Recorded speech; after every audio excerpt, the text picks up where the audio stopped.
they claim in the movie that there were 70 plus reported incidents that were never really like shared with the public. And I'm sure some of them were way more minor. Some of them were way like more major, clearly were like Laura Parque, things like that.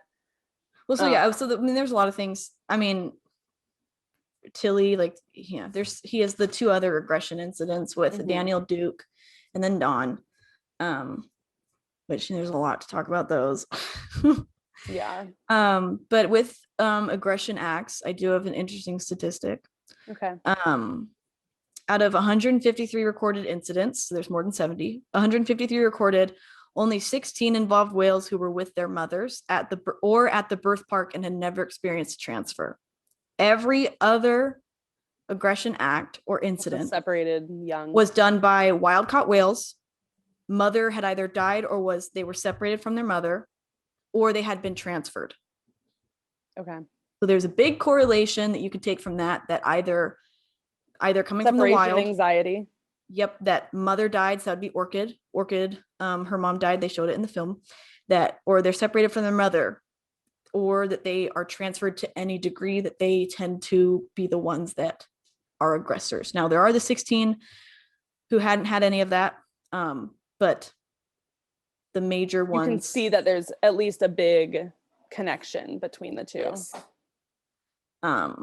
And which is, the one, and especially the more aggressive whales, let's say Orchid and Shuka, for example, at San Diego, have been separated. Orchid's mom died right in front of her, bled out to death when she was 7 or 11 months old. Yeah, so they showed that footage, correct? Yeah. The full footage is worse. They showed the very PG friendly. Yeah.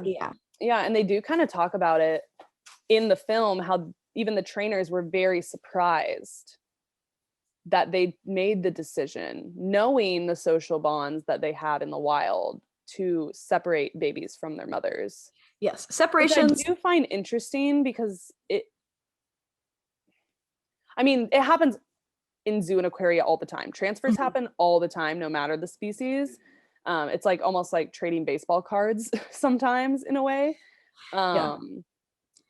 I will say, really interesting that they chose to make that cognitive decision to separate young. The only thing I can think that it would be beneficial is to increase your genetic diversity in the breeding program. That is one of the main reasons they do it. But another one, so they bring up 2 in the film, Katina and Kalina. Kalina was 4.5. That one was bad, I don't think. But then they bring up Kasaka and Takara. Now, I love Kasaka. I grew up with Kasaka. Here's that they take that one out of context. I find it funny that they actually bring up that story, but not Takara's separation from her calves, which are worse. But they bring it up because John Hargrove worked extensively with Takara. Takara is like his whale. His book is dedicated to her. He loves her. So that's why obviously they did the Takara and Kasaka story. But here's the thing. I'm going to talk about that because this is one of the stories I actually have a big issue with in the film. Takara was 12 years old when she was separated from Kasaka and actually had a calf of her own.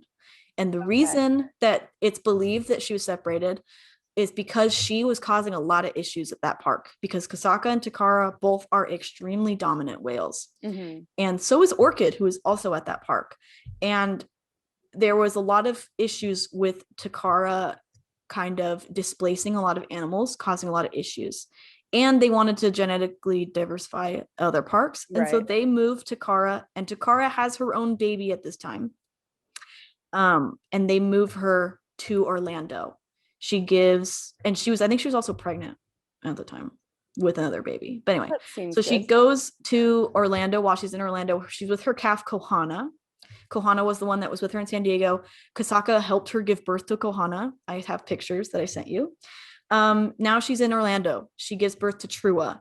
Trua is her little boy. When Kohana is 3, she is taken with 3 other calves to Laurel Parque. That is the one I thought they should have fleshed out as big, bad, horrible. Because Kohana is only 3 years old. And here's what happens. There's also a direct link when babies are taken from their mothers too young. They do not know how to mother, and that increases calf death rates. So Kohana goes to Laurel Parque. They want to breed.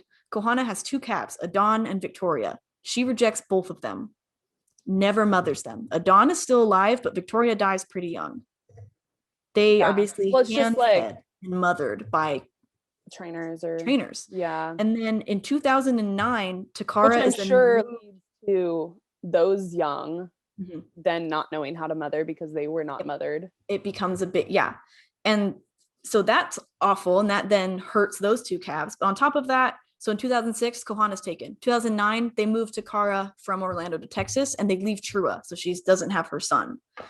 So that's another separation that they take from her. And then she now lives in Texas with two of her calves that she lives with forever now.